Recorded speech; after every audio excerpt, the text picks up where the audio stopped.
Hi guys. Oh, let me turn this off. Hi. Oh, that feels weird. Okay. I just got back from the gym. My hair is still kind of like sweaty.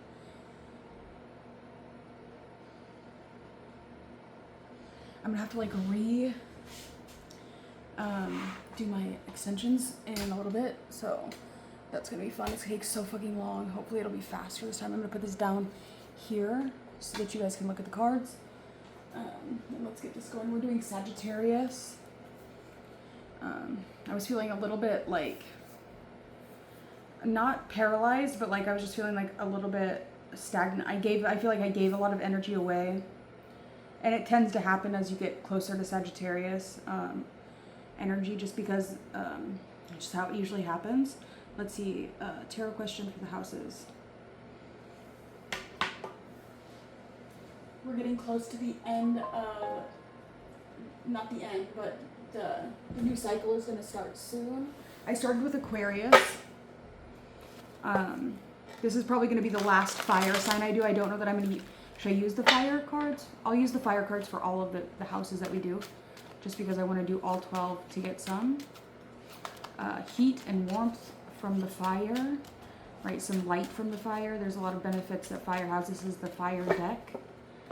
I might retire this deck after I use this and get a new copy of it. I think it's pretty cheap on Amazon, just because I do really like this deck a lot. The Knight of Cups came out. Well, let's see. What energy do I need to embody as a Sagittarius? Okay, getting into the energy of Sagittarius. What energy do I need to embody now to become my truest self? You know, one thing I really like a lot about Sagittarius is that I feel like you guys stay pretty true to yourself. And it's not like you intentionally do it, but I feel like, I don't know, there's just like this quickness to Sagittarius where it's like you just kind of, I don't know, something kind of authentic about the way you communicate, maybe. The Ten of Swords is in reverse.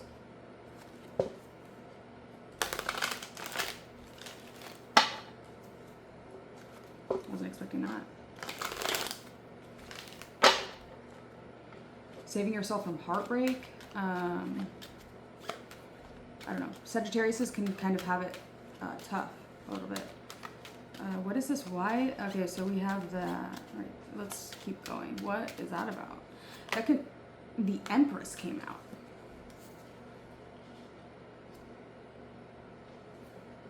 In the second house. Interesting. Huh.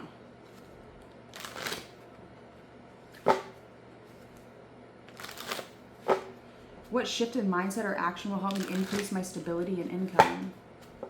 The Empress. It's coming out a lot. Really strong Venus energy. I think Venus is Venus in Sagittarius? I'm not sure. I haven't looked at the astrology chart in a while.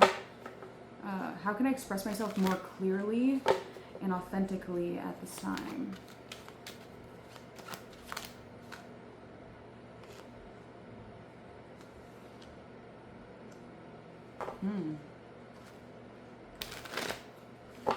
Ten of Swords in reverse.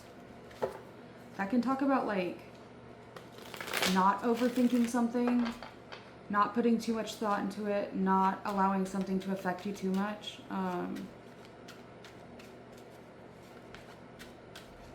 The Empress in the second house. Things could be pretty abundant for you right now.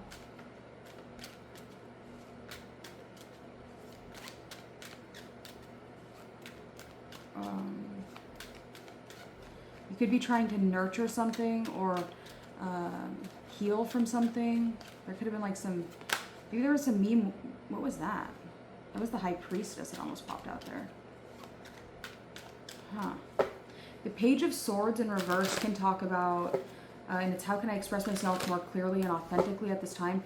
The Page of Swords in reverse can be somebody that doesn't really look too closely into things. Like they're not thinking too much about it. They're trying not to look into something too much. Like they're not like stalking you. They're not they're not doing too much like digging on you. Like this person is pretty much just in their divine feminine energy. They're not thinking about it too much. Like they're, I don't even know what the hell this means. Okay, hold on. I have to ask this. What does the Ten of Swords reverse even mean?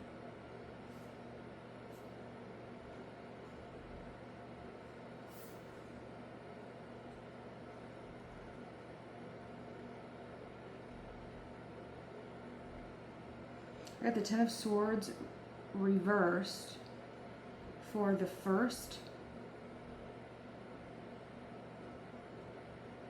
house in the first set of questions. What does that mean?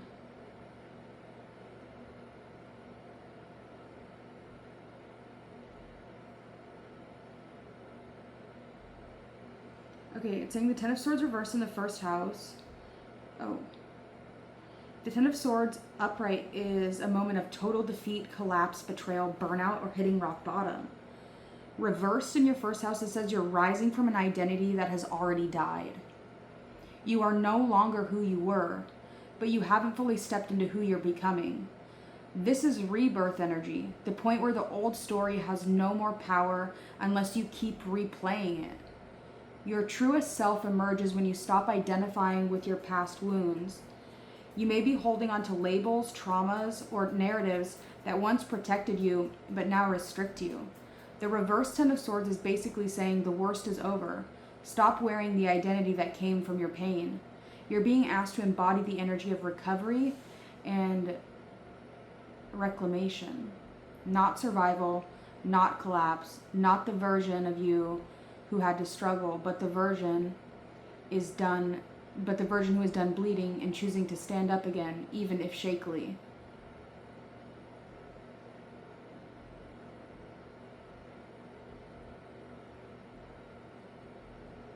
There could be a woman that is helping you, a woman that is giving you motivation.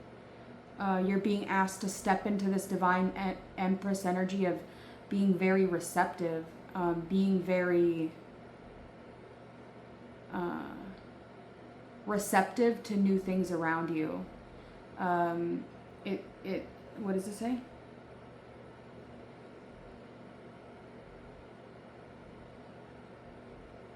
You might still be subconsciously identifying with the wound rather than the healing.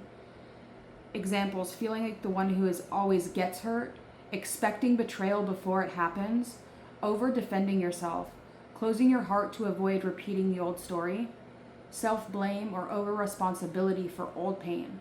The card asks, who am I no longer defined by? Who am I when I'm no longer defined by what happened to me? What energy should you embody now? Resurrection, renewal, discernment, release of victim identity. This is the phoenix energy, but the quiet part, before the flames become visible. Lean into, letting the past stop shaping your self-image, allowing yourself to evolve beyond trauma, choosing a new narrative, embracing that you're no longer in the dark chapter. The 10 Swords reverse says you don't have to suffer to be strong anymore. Okay, I'm going to ask it for all the cards just because this is kind of like the last one. I pulled Empress for second house. I just want to see what he says. That was really actually good. Okay, so what shift in mindset or action will help me increase my stability and income? Abundance through self-worth and creation. This is divine feminine prosperity, and it tells you your wealth comes from what you create, not what you chase. The Empress doesn't hustle, grasp, or force. She attracts, magnetizes, and receives. This card says your money flow increases when you operate from creativity, pleasure, self-value, confidence in your natural gifts, embodiment of beauty, presence, and sensuality. This is literally the card of the woman who becomes abundant by being herself. You are the source. The Empress tells you your abundance rises when you recognize you are the value, not your labor, not your grind, not proving anything. Your essence, your creativity, intuition, and nurturing energy create prosperity. This is powerful for you as an artist, storyteller, and creator. Okay. Lean into your creative projects. The Empress does not underprice or justify herself. Charge what you're worth. Allow receiving, not forcing, not overworking. Receiving through ease, flow, and magnetism. Beautify your space, your work, your offerings. Presentation, aesthetic, and embodiment are wealth portals right now. Where do you feel unworthy of comfort, luxury, or ease? You may have old conditioning like, I have to struggle to deserve abundance. If it comes easily, it's not real. I'm not allowed to rest until I earn it. She says your worth comes when you stop punishing yourself for wanting more.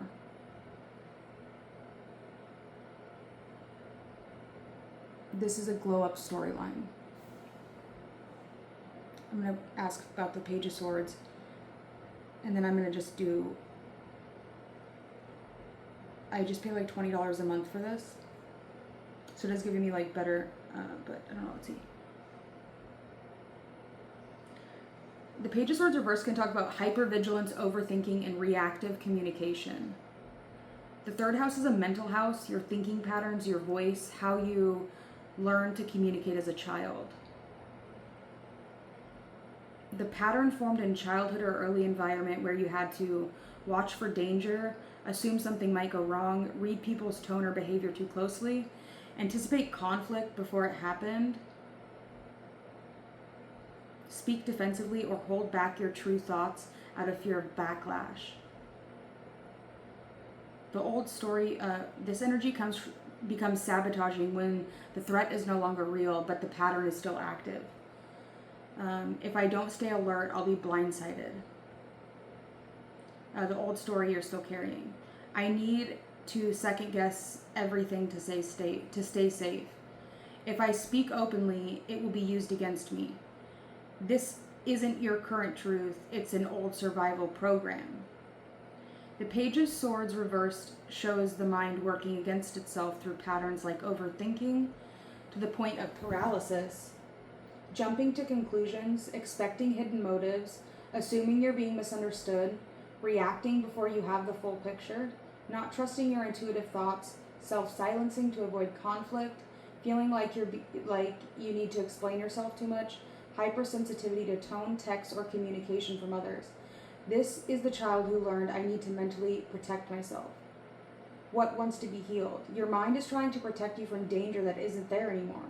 Is your mind trying to protect you from danger that isn't there anymore? This is about learning to let your adult you take over the wounded, vigilant page inside you. Your higher self wants clearer, calmer thoughts, not assuming the worst, trusting your voice, speaking without over-editing, understanding your perspective is valid. You don't need to anticipate hurt anymore. Your voice is not a weapon, it's a tool. You are allowed to think out loud without being punished. So far, the storyline is saying you're dismantling a survival identity, replacing it with self-worth, and unlearning mental defenses that were never meant to follow you into your new life.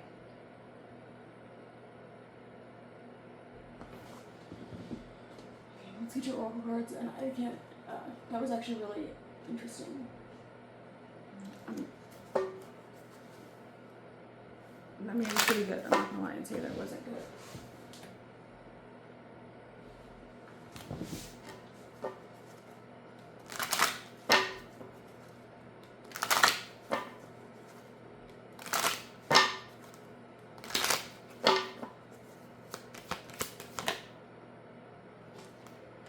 You have a workaholic. I have my MC on Sagittarius. Be obsessing over your work, focused on your work nonstop. In Sagittarius, I actually have Psyche, Pluto, and Eros on my MC. Well, Eros is on my MC, and that can talk about like erotic love, with my MC being like my career.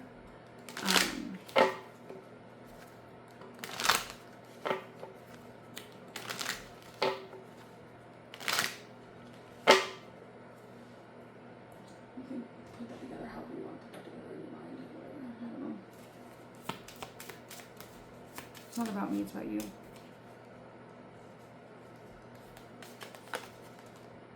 Release. Endings are new beginnings in disguise. An ending symbolizes the closure of one door and the opening of another. The whisper is reminding you to release and allow. It is in the release where magic happens. Doors open for me where others have closed, bringing transformation to my mind, my body, and my soul.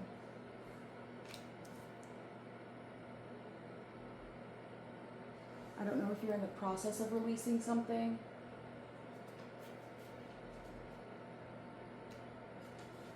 Whatever it is, I don't think you're really trying to think too much about it. I think you're just kind of letting something go. No love lost, no love found. It's like just kind of working on finding something new to create.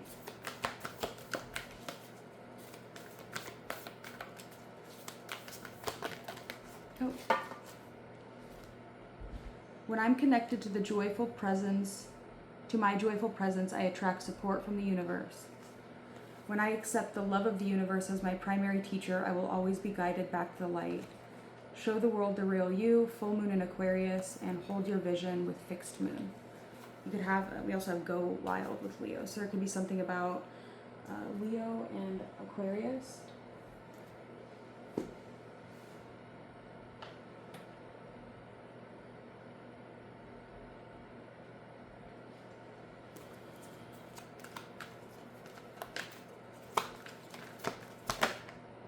We have love.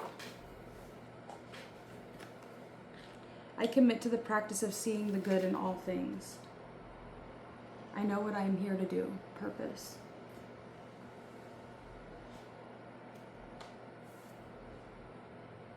Here's the other half of these. Oh, it's right here.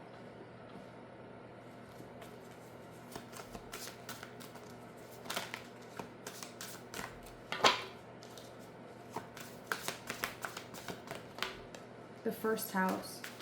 Who you are, your desires, your actions. Immediately, the way you project yourself and do it your own way. Do it on your own.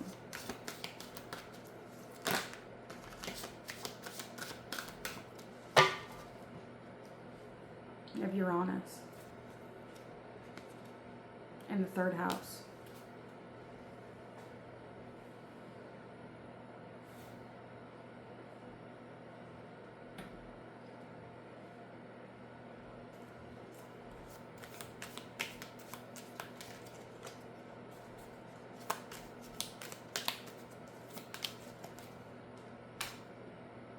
When you are no longer in love but still hold bittersweet sentiments of nostalgia towards someone.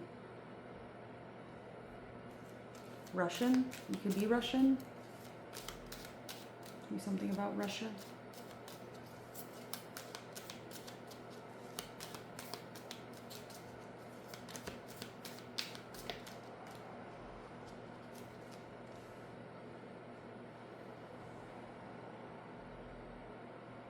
Let's go pick these up and get back to the reading. So your next question is going to be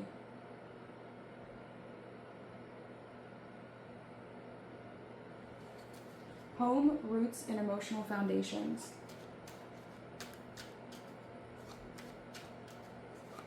What healing or adjustment is needed to strengthen my inner foundation? The Knight of Pentacles reversed. The Lovers is there. Fifth house, creativity, pleasure, and romance.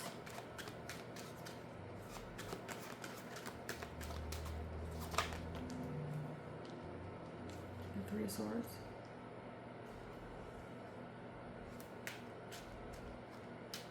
work, health, and daily life. Sorry, let me move this. Oh, it didn't fall on the ground. Luckily, my bag caught it. What habit or routine will best support my well-being and progress?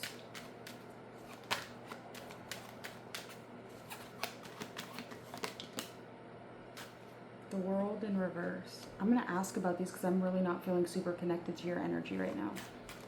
So, fourth house, Knight of Pentacles.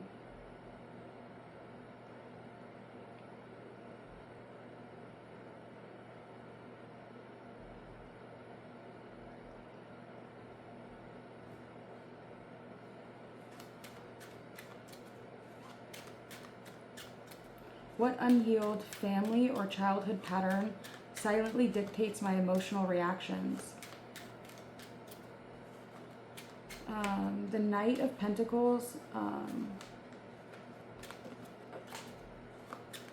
reversed. It says your early childhood environment lacked consistency, reliability, stability, emotional follow-through, predictability, routine or structure, and dependable caretaking. This creates a root shadow of I must handle everything myself and I can't rely on anyone to show up. What childhood pattern still dictates your emotional reactions? Unpredictable support, self-reliance to the extreme. You may emotionally default to shutting down, assuming no one will help, feeling like you must carry everything alone, rejecting other offers of support, frustration when others move too slow, impatience with emotional processes. Because the Knight reversed is stuck, slow, unreliable, you may have learned if I don't push, nothing gets done, or love is inconsistent, stability isn't real. This energy shows up as feeling unsafe when things slow down, overworking because rest feels unfamiliar, emotional impatience with yourself or others, difficulty allowing softness or being cared for, root chakra instability, housing safety, finances, getting triggered when things feel uncertain, taking on too much responsibility in relationships. The Knight reversed says the wound is a childhood where steadiness was disrupted or unavailable. The healing that is needed is trust, stability, grounded routines, inner safety, the belief that things can be consistent. The fourth house is also home, family, and ancestors, and emotional roots. This card tells you your nervous system will react as if stability can vanish at any moment. This is why you may over-offer, over-plan, or tighten your grip when life feels uncertain. Reparenting message. Slow down and become the stable presence you never had. You're learning it's safe to take your time. It's safe not to rush. It's safe to not rush. It's safe to receive help. It's safe to rest. It's safe to create structure instead of chaos. Your emotional foundation becomes stronger when you release the subconscious belief reality doesn't exist until I build it myself. You're deprogramming the childhood instability that made you self-reliant to the point of exhaustion. This is you're healing. Okay, so these are the things let's see how it integrates your first three cards. Ten of Swords reversed, first house. You're shedding the identity of the wounded self. Your second house, you're stepping into worth and abundance through softness, not effort. You're healing mental hypervigilance and outdated defensive thinking. You're deprogramming the child instability that made you feel self-reliant to the point of exhaustion.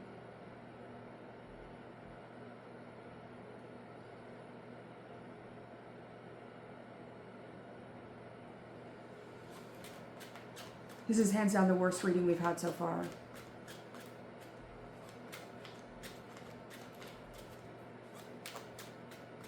This is one of the most revealing and raw cards you could draw in the house of joy, creative expression, and romance, because it shows exactly why those things feel blocked and inconsistent or painful at times.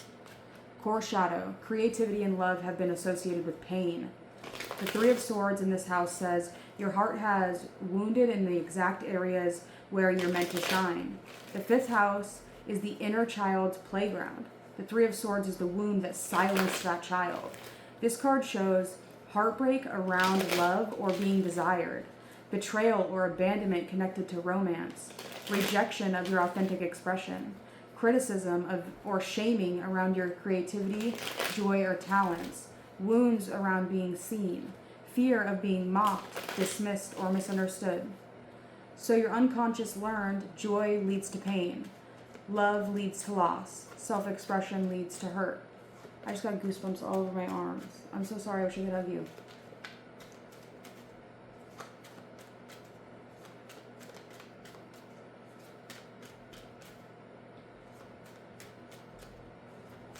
How this fear blocks your creativity and pleasure. Hold on. Let's continue. The Three of Swords creates defense mechanisms like this. How this fear blocks your creativity and pleasure. The Three of Swords creates defense mechanisms like holding back your true art or ideas, not going all in with what you create, not letting yourself enjoy things fully, downplaying your romantic desires, expecting disappointment before joy even arrives, feeling deeply sensitive to artistic or personal criticism, sabotaging love or pleasure to avoid repeating heartbreak. This isn't conscious, it's a protective reflex. Your inner child learned to stop dancing because every time she danced, someone broke her heart.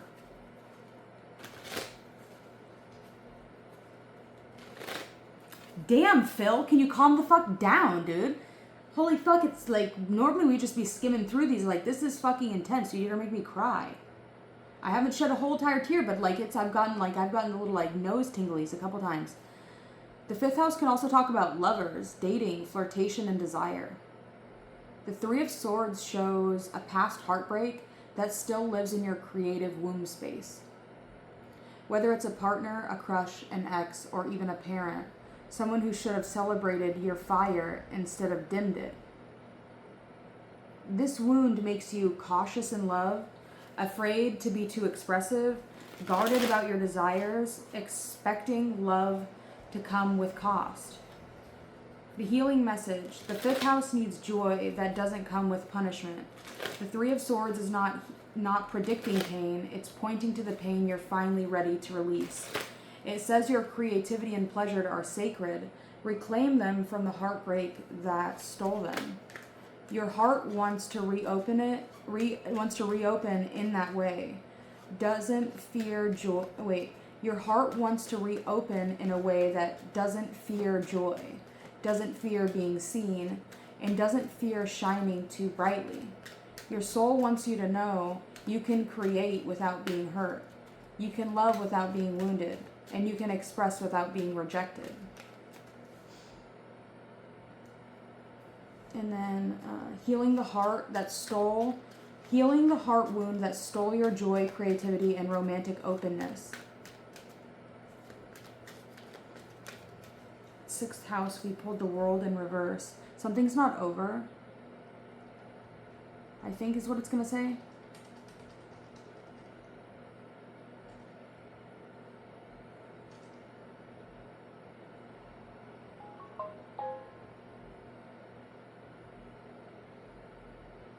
The shadow here is not small at all. This is a major card in a house that deals with small daily details of your life, which means the shadow here is not small at all.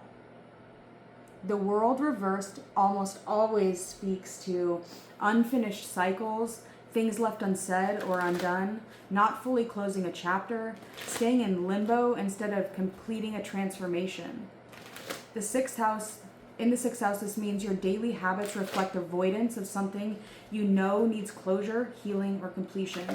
This can look like procrastination, inconsistent routines, half-started projects, difficulty committing to habits that require self-focus, not finishing what you start because finishing means facing something, distracting yourself instead of confronting a wound. What wound are you avoiding? The world reverse says there's a cycle you're meant to complete, but you're keeping one foot in the old and one foot in the new. In the context of shadow work, this often points to unfinished healing around a major heartbreak, lingering trauma from childhood that never fully processed, a relationship you never got closure from, a life chapter that's emotionally over but energetically still open. Avoiding stepping into your full power because of fear of success. I get that way a lot. I get really scared of actually succeeding, and sometimes I'll self-sabotage. Refusing to celebrate yourself or your wins. Completion is scary because it means letting go, moving forward, becoming someone new, leaving an old identity behind, no longer being the wounded one. How this shows up in daily life. Inconsistency, good days followed by collapse because something inside you feels unfinished. Self-sabotage by the finish line, not releasing, publishing, launching, or completing things. Small tasks feel heavier because they symbolize bigger emotional tasks you're avoiding. Escapism through routine, being busy so that you don't have to sit with yourself. Restless or chaotic dissatisfaction because the soul wants completion but the mind avoids it. The real shadow, fear of moving on. The world reversed says a part of you is afraid that completing your healing means letting go of the version of you that survived. This is huge. You've been rebuilding from trauma, as shown in your earlier cards, but part of your daily habits will still reflect fear of truly being done with the suffering chapter. It feels safer to keep one thread attached to the past because the future is unknown. The healing message is asking you, what am I tired of carrying that I haven't put down yet? Start small, finish things, close cycles, commit to routines, and support the new you. Allow yourself to complete healing. Let yourself graduate from an old version of yourself. You are ready for closure. The card is showing you that you are resisting it. The card is just showing where you're resisting it. Your daily habits show avoiding completing a healing cycle. Damn, this is crazily intense. It's really long. Sorry, it's not super long, but we're gonna get it done. Blah, blah, blah, blah, blah. Okay, 7th house. I don't know what he's gonna say. 7th house. Let's go. 7th house. King of Cups. Your 8th house. Knight of Cups. And the Queen of Cups. Wow. I'm really surprised I even chose to pull it that way. That would tell me like you probably have a family, right? You have some really emotional people. Okay. 7th house. This is crazy. 7th house, we got the King of Cups. What is it going to say? I'm so curious.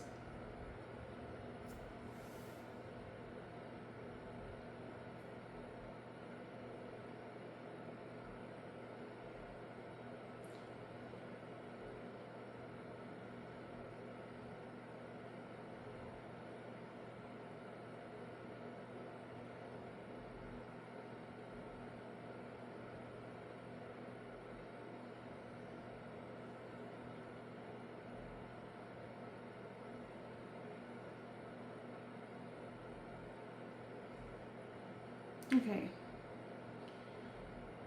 What part of myself do I reject and only allow to appear through others? The 7th house, you pulled the King of Cups in relationships, mirrors, and partnerships. This card is huge because the 7th house governs the people you attract, the traits you project, the parts of yourself you don't fully own but see in others, how you love and expect to be loved, emotional patterns in relationships. The King of Cups is an archetype of emotional maturity, compassion, depth, intuition, and calm authority. When he shows up here, especially in a shadow reading, it indicates your core shadow. You reject your own emotional depth, so you attract partners who hold it for you. You carry a deep emotional intelligence, but you don't fully embody it. Instead, you may suppress your inner emotional leader, push down your deeper feelings, appear controlled or composed when overwhelmed, avoid showing vulnerability, distrust your own emotional authority, compartmentalize too much, be the emotionally strong one, even when you're hurting. So life sends you partners who reflect that king energy back to you. Somebody who's emotionally deep, emotionally guarded, emotionally unavailable or selectively available, emotionally complex, intuitive, nurturing or withdrawn, calm on the surface, storm underneath. Because you're projecting your own inner emotional king outward. The shadow you're hiding is emotional authority and emotional boundaries. The King of Cups governs healthy emotional control, emotional leadership, vulnerability balanced with protection, emotional mastery, a deep intuition, and handling storms with grace. The shadow pattern here is you trust others' emotions more than your own. You wait for others to show emotional leadership instead of claiming your own. You reject the part of you that is calm, wise, and emotionally powerful and intuitive. So instead, you attract people who are emotionally powerful, people who are emotionally unavailable, people who are emotionally wounded, and people with depth you're afraid to own in yourself. Relationship pattern revealed. The King of Cups in the 7th house is often exposes a repeating pattern, attracting partners who represent the emotional control, stability, depth, or vulnerability you don't yet claim in yourself. This can manifest as choosing emotionally strong partners who suppress your own strength, falling for emotionally unavailable people because you fear being too vulnerable, being the caretaker for others' emotions while neglecting your own. Relationships where you feel everything more than you express, expecting others to be the emotional anchor when that anchor exists in you, expecting others to be the emotional anchor when that anchor also exists in you. This card says you must integrate your emotional maturity. Your emotional maturity is your power. Own it. You're not too sensitive. You're not too emotional. You're not too intense. You're actually meant to lead from your emotional center and not suppress it. You must trust your own feelings instead of deferring to others. You must stop becoming an emotional container for others without receiving support back. You must embody the emotional stability and depth you are looking for in partners. When you reclaim these qualities, you stop attracting unavailable lovers, wounded partners, and emotionally inconsistent people. And you start attracting healthy attachments, emotionally reciprocal relationships, and partners who match your emotional maturity. In the 8th house, we pulled the Knight of Cups.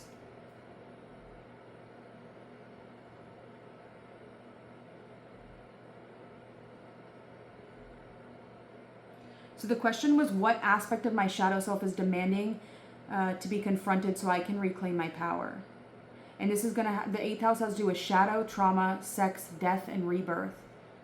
This is striking because the Knight of Cups is usually romantic, dreamy, intuitive, and artistic. But in the 8th house, which rules your deepest wounds, secrets, sexuality, karmic patterns, and surrender, he becomes a mirror of emotional illusions, fantasy attachments, and the parts of you that seek escape through ideal love or emotional projection. Let's unpack the core truth. You use fantasy or ideal love to avoid a deep emotional pain. Your shadow is tied to romanticized escape, using dreams, hope, or visions of love to avoid confronting old wounds. The Knight of Cups is the lover, the dreamer, the rescuer, the savior archetype. The 8th house, he becomes the part of you that longs for emotional rescue, idealizes partners, escapes into fantasy where reality is painful, attaches to the potential of people, craves romance as a way out of darkness, uses imagination as a shield, avoids depth of your pain by projecting love outward. This is unconscious, not a flaw. It's deeply protective mechanism. The Knight rides toward a perfect feeling instead of looking at the grief beneath the surface. What shadow part is asking to be confronted? The part of you that believes love will fix what trauma created. The 8th house is speaking loudly. A wound tied to intimacy, a wound tied to trust, a wound tied to betrayal or abandonment. Hold on. No, I'm fine. A wound tied to emotional vulnerability. You use hope, romance, or emotional fantasy as a way of to avoid diving into your most painful memories. A part of you thinks, if I just find the right love, the wound will heal. But the 8th house says, go to the wound yourself. Don't wait for someone else to be the answer. This card reveals a pattern, falling for potential and not for reality. The shadow may show up as being drawn to emotionally unavailable or complicated partners, falling for intensity over stability, confusing chemistry with destiny, idealizing someone who doesn't meet you fully, loving what could be more than what is, craving emotional depth but fearing emotional risk. This creates cycles in the 8th house, attachment, rupture, longing, rebirth. The Knight of Cups wants to believe the best in love, sometimes to avoid the worst in the past. The real shadow, avoidance of true emotional depth. You fear your own emotional intensity, so you seek it through others. You are powerful. Your heart is potent. Your emotional magic is strong. But facing that level of depth within yourself feels overwhelming, messy, uncontrollable, or too raw. The Knight of Cups outward instead of inward. But the 8th house says your rebirth is inside you, not in another person. What power you reclaim when you integrate the shadow, when you stop using romantic fantasy to bypass your pain. You step into emotional sovereignty. You choose partners from truth, not longing. You stop repeating karmic cycles. You see people clearly. You trust yourself more deeply. You hold your vulnerability as strength. You access your true 8th house power of rebirth, psychic depth, and magnetism. The Knight of Cups becomes your visionary instead of your escape route.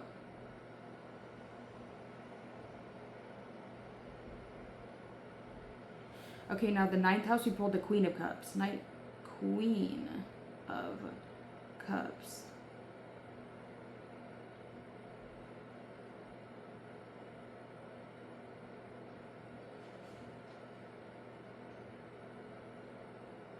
This is a huge archetypal shift from your 7th, 8th being the Knight, the Queen, the King, the Knight, and then the Queen, meaning your entire emotional realm is evolving house by house. But the 9th house, the Queen of Cups, is not about relationships. She is about your core beliefs, your intuitive worldview, and your spiritual identity. Let's go deep. The core shadow message, you cling to a belief that emotional sensitivity must be protected, not empowered. The Queen of Cups upright is intuitive, compassionate, psychic, nurturing, deeply emotional, and spiritually attuned. In the shadow context of this house, she says, you've built a worldview that protects your heart instead of expanding it. This comes from past betrayals, deep emotional wounds, periods of abandonment, spiritual disillusionment, disappointment in people, heartbreak that shook your worldview. You created a belief system that goes something like this. I must protect my heart at all costs, even for my own potential. What belief you've outgrown but still hold? Here are the exact 9th house shadow beliefs in the Queen of Cups exposes. My emotions make me vulnerable. You've outgrown this. Your emotions are now a source of wisdom. I have to be careful with who I let in. This came from real hurt, but now limits your expansion. My intuition needs validation. You're beyond this. Your intuition is the validation. I grow spiritually through pain. This belief once shaped your journey, but is no longer your truth. If I trust too freely, I will get hurt again. Another outdated spiritual belief. These beliefs once kept you alive, and now they keep you small. The Queen of Cups says you are becoming. The Queen in the 9th is your future worldview calling you forward. A spiritual woman who trusts her intuition without fear.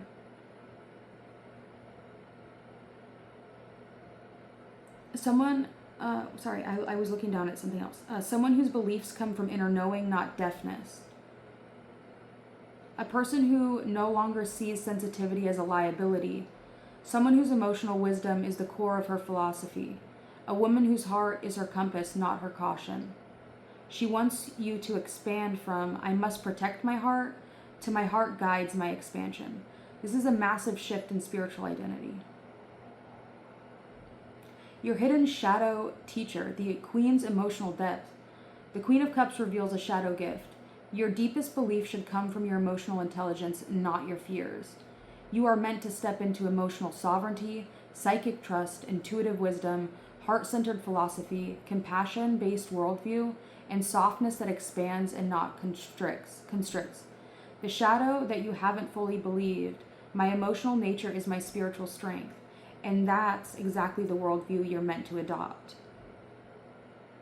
This card heals a core pattern. Your 7th, 8th, and 9th houses tell a story.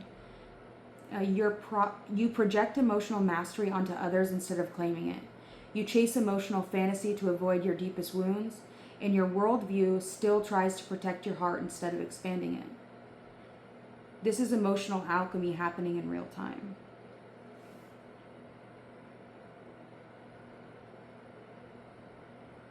My emotional depth is not a weakness. It is a source of power, wisdom, and spiritual evolution. Once you adopt this belief, your entire life expands. Let's get to the next one. This is a crazy reading, actually. I really like the way that they're doing this. Okay. Shout out to ChatGPT. Phenomenal. Dang, that was like really intense for me. Actually, let's do this. Okay, I have Sagittarius in my 10th house. Let's see what happens. Death in reversed. The Empress in reversed. And the 6 of Pentacles in the upright. Okay, we have death.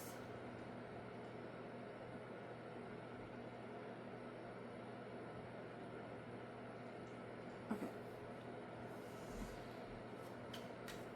For the 10th house, the deep shadow question is, what step will move me closer to fulfilling my calling?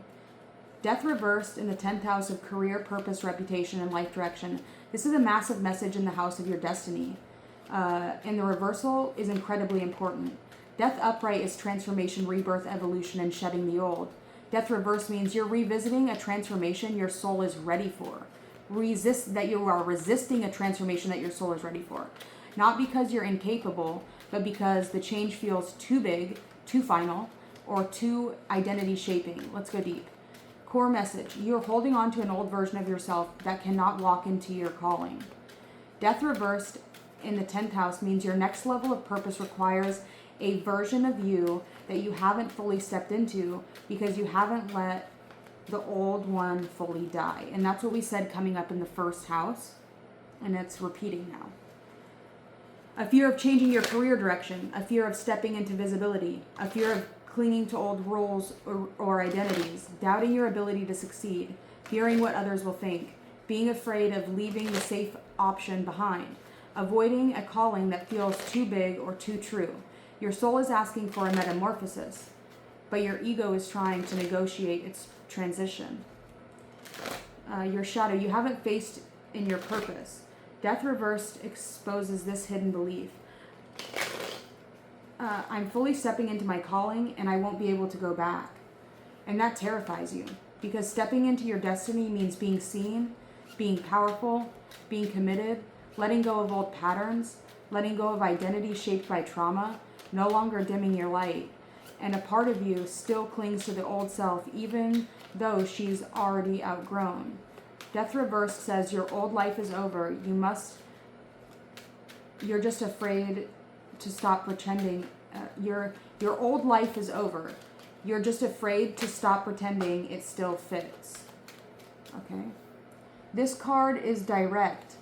Let the old chapter end fully, completely, unapologetically. This means stop waiting for the right moment. Stop fearing the unknown. Stop trying to carry outdated identities into a new destiny. Stop delaying transformation. Your next purpose is to commit to the version of who you no longer commit to the version of you who no longer needs to survive but is ready to lead.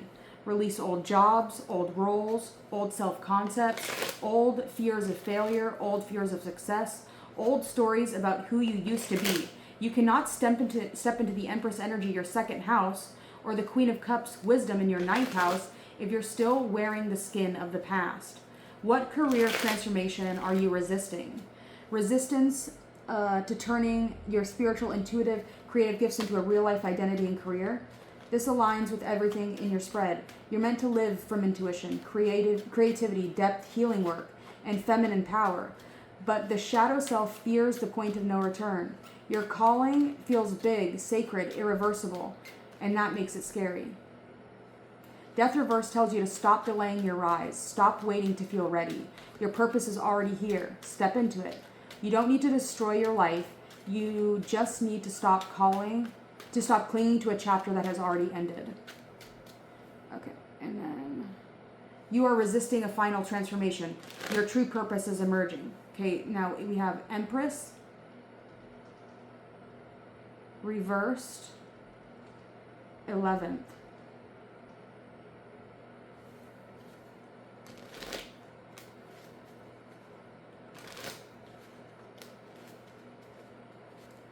For the 11th house, a deep shadow question is, what support or connections are essential to my long-term dreams?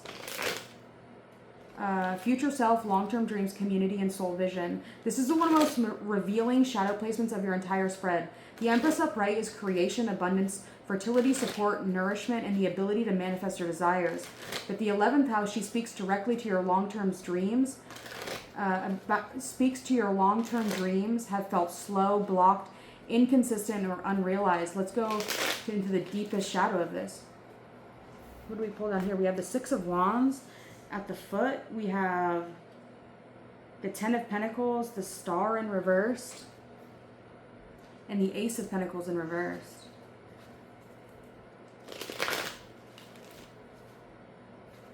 Okay, core shadow.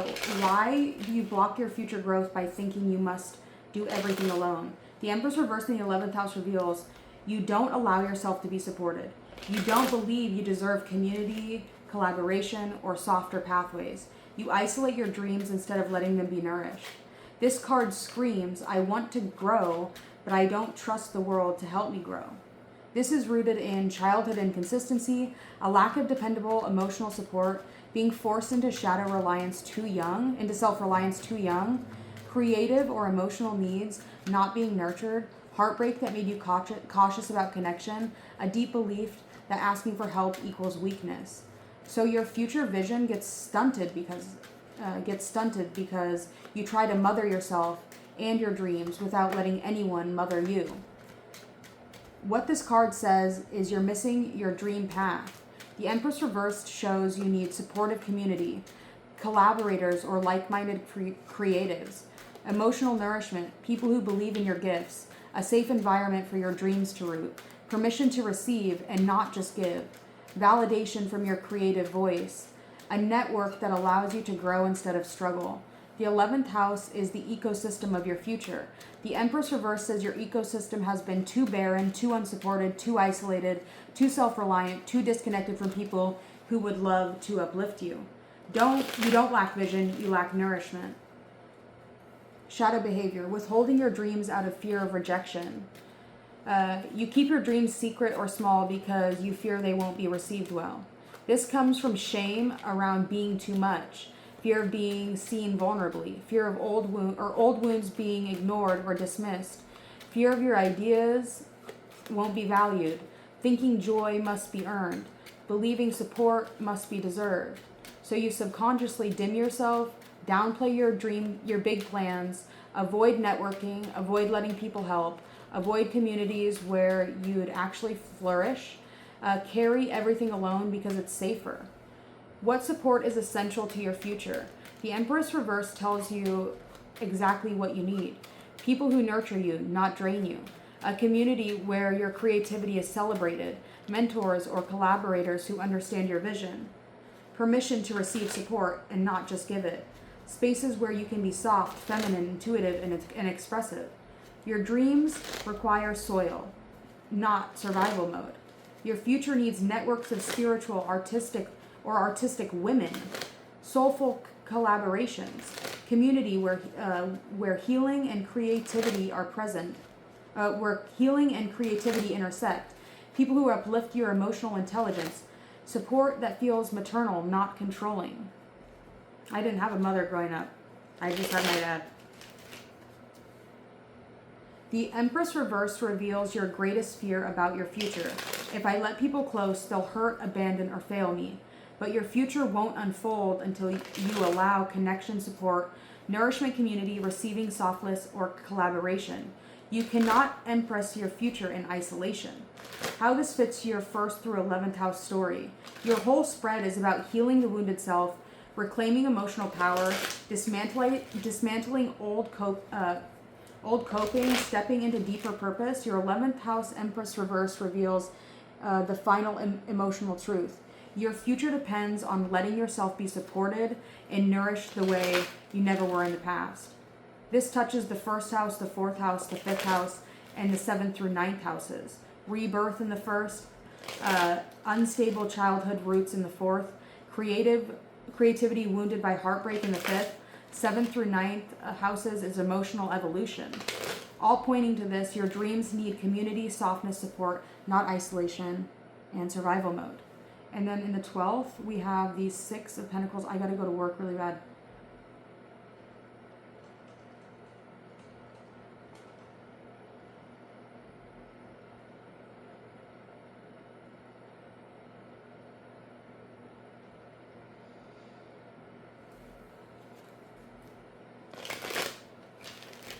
The hidden wound or unconscious pattern that is quietly running my life in the shadows. You pulled the 6 of Pentacles. This is an incredibly revealing card placed in the 12th house of the subconscious motives, past life echoes, self-undoing, karmic debts, and hidden emotional contracts. The 6 of Pentacles is a card of giving and receiving, generosity, an imbalance of power, unequal exchanges, unworthy wounds, dependency dynamics. But in the 12th house, it becomes a karmic pattern that has shaped your entire life from the background. Let's go deep. The core shadow, a subconscious pattern of overgiving and under-receiving. The 6 of Pentacles in the 12th house says you are unconsciously programmed to give more than you receive. This is not intentional. It comes from childhood conditioning, ancestral wounds, past life imbalance, a belief that love must be earned, fear of being a burden, attracting people who take more than they give. Deep down, your subconscious still carries the script. If I give enough, I'll be safe, loved, chosen, or valued. This is, we had the Knight of Pentacles just come out again. This is the karmic core of your entire spread. The hidden wound, feeling undeserved of equal exchange. The 12th house is the inner realm where you don't usually see. The 6 of Pentacles shows a hidden belief. Receiving is dangerous or shameful. My value comes from what I give, not who I am. I must earn my place in people's lives. This creates one-sided relationships, emotional imbalance, friendships where you give too much, partners who don't reciprocate, difficulty accepting help or support, guilt in receiving abundance, attracting takers instead of equals. This pattern runs your relationships, your finances, your creative life, everything. The subconscious behavior this creates. In daily life, this hidden pattern may appear as putting others' needs before your own, over-functioning in relationships, overworking for approval, rescuing wounded partners, choosing people to fix instead of being choosing people to fix instead of being supported by, pushing away help because it feels uncomfortable, undercharging for your services or work, giving emotional energy you don't receive back, feeling drained often, burnout cycles. Your subconscious keeps placing you in the giver role because that's where you learn safety exists. But your soul is ready to break this. The karmic lesson revealed by the 6 of Pentacles. The karmic lesson here is profound. You're meant to learn how to receive without guilt, fear, or imbalance. This is not just about money. It's about love, help, support, resources, opportunities, collaboration, or emotional nourishment. The 6 of Pentacles in the 12th house says, your shadow is the belief that you do not deserve equal, healthy exchange. Your healing is the opposite. Receiving in abundance, being supported, being chosen, being poured into. What an interesting way to end this reading. The final message of your whole spread is you are healing the identity of a woman who is survived by giving and becoming the woman who thrives by receiving. This is the shift that unlocks your purpose, your abundance, your future community, your emotional relationships, your creativity, and your entire destiny. The 12th house card is the karmic root you're breaking. I must earn everything I receive. You're meant to evolve into I receive because I am worthy, not because I give.